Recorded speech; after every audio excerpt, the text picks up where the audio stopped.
Hello and a happy Monday to you from Radically Rational and radicallyrational.com. I don't think I've ever seen so much football and so much football intrigue. So I better get a big old tank full of air here and away we go. Okay, first of all, everybody, please relax. The College Football Playoff Selection Committee ultimately got it right. I know it's infuriating. There were going to be some broken hearts. Of course, I feel badly for Florida State. I do.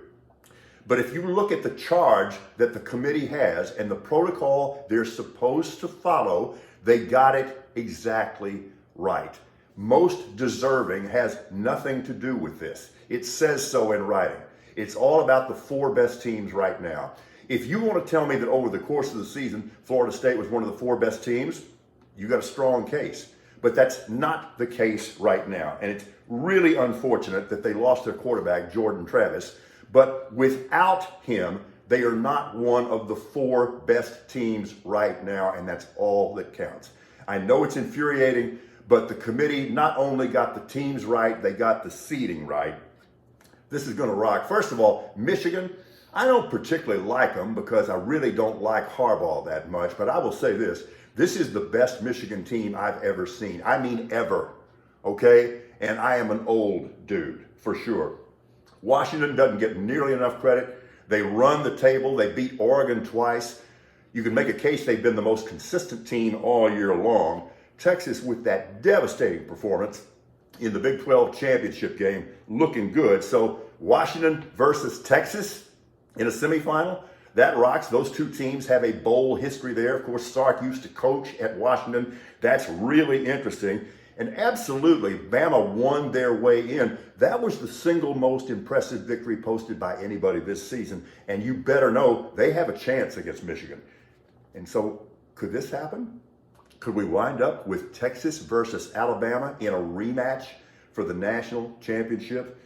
I'd be up for that. Okay, so we also get the bowl announcements.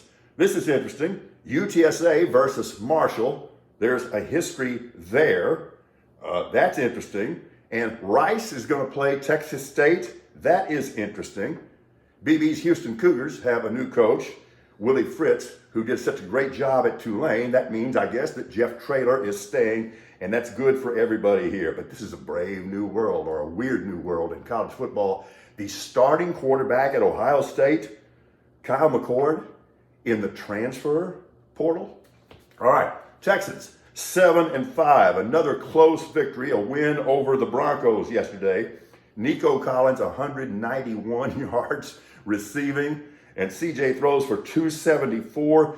Unfortunately, it was kind of a Pyrrhic victory because we lost Tank Dell for the season, but really now the Texans are in an excellent position at 7-5.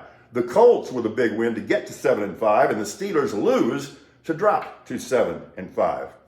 All right.